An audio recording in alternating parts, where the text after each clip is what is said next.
burnt orange. It started drifting down gently at first, beautiful in the streetlights. But now the snow was falling so thick it turned the motorway into a tunnel of static. I switched off the radio, straining to see the road ahead, wipers fighting frantically, when the fox burst from the verge in a desperate attempt to cross the carriageway. A flash of burnt orange. I tried to steer away, but the road was treacherous. It'll be fine, I told myself. Plenty of space. For a moment it seemed like I had given him enough room. Then he panicked and cut back across my path. The impact caught him in the head. A dull, horrible thud. He spun lifelessly across the snow-covered lanes, legs loose, a graceless dance, swallowed quickly by the storm. An electric shock of adrenaline surged. Oh, you silly bugger, I thought.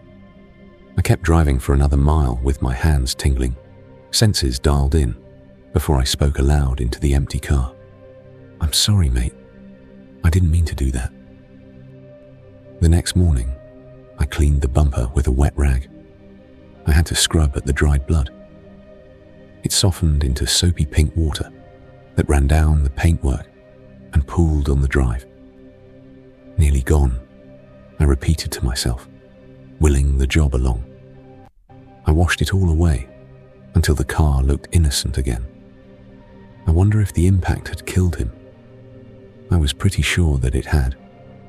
The merciful thing to do is put them out of their misery. Better that than let them suffer. I couldn't have pulled over to check, and I felt bad about that. That night, sleep came in jagged pieces, cut to ribbons with vivid dreams. Snow sparkling like shattered glass in the lamplight.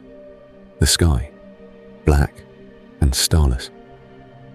A silent, dazzling blanket of white laid out before me.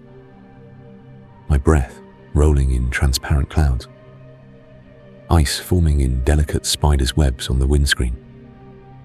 When I woke intermittently, my mind raced and I struggled to find a comfortable position to lie in, only to slip back into another iteration of the same dream. The magpie appeared first, ripped apart on the lawn the next morning, black and white feathers scattered amongst pieces of unrecognizable gore. One for sorrow, I thought, as I prepared to clean up the mess. Bin bag, thick gardening gloves. I braced myself, then set to work at the unpleasant task. So many cats on this estate. If you have a dog, you have a dog. If you have a cat, everyone has a cat. I dreamt again of stark artificial light, fractured into rainbow prisms at its edges. The soft, uncertain crush of snow beneath the tires.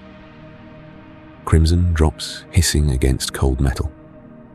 A plume of steam, hot life, escaping into frigid air. Several times I got out of bed and stood at the window observing the motionless winter garden.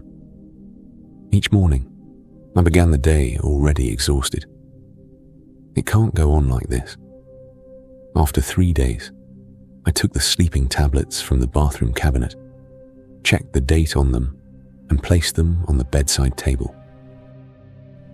Days later, I opened the curtains to reveal a large piece of bone sitting on the stones in front of the patio doors. For one fevered moment, it looked human. Impossible. It couldn't be. When I went outside to investigate, I saw the butcher marks. An animal bone, of course. Something dragged it from a bin. But what? A cat? A badger? Or... I stopped the thought before it finished. Don't be silly, mate. What is this? Wind in the willows. Even with the medication, it wasn't long before the dreams returned, strengthened now. I found myself lost in a freezing forest, trudging through drifts of snow. The fox, emerging from the shadows, moved with a slight limp. Bare patches were scattered over its body. The skin thickened into crusty, greyish plates. It turned to look at me, its half-crushed face glistening. steam rising from the bloodied minced meat rupture. There was accusation in its one-eyed gaze, lips twitching to reveal ruthless teeth. As I watched snowflakes land on its fur and melt into nothing, it stirred something buried deep inside. I woke with tears stinging in my eyes, heart hammering. Setting out for work the next morning, I opened the garage door to find long, rough scratches running horizontally along the car doors. What the hell? My stomach tightened. When I returned home, I realized several holes had been dug in the lawn. This can't be happening, I thought, standing there staring. I got the spade from the shed. It was still dirty since the last time I'd used it. With a little effort, I filled them in. In the night, I was tormented again.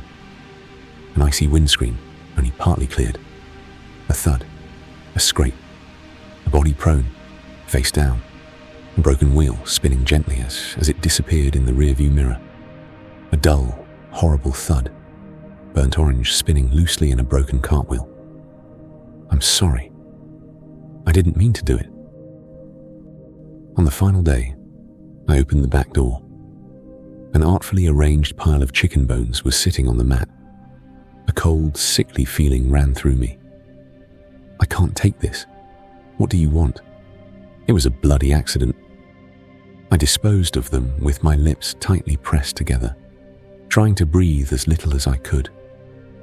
They didn't smell, but touching them, even with gloves, felt awful. I called in ill and spent the day in a haze, pacing and turning things over in my head. When it was dark, I sat out in the garden drinking heavily. Just as I finished the bottle, fresh snow gently began to fall again. I could feel it landing and then dissolving on my face. The security light came on, and I stared with blurred vision into the stark artificial white glow as it fractured into rainbow prisms at its edges.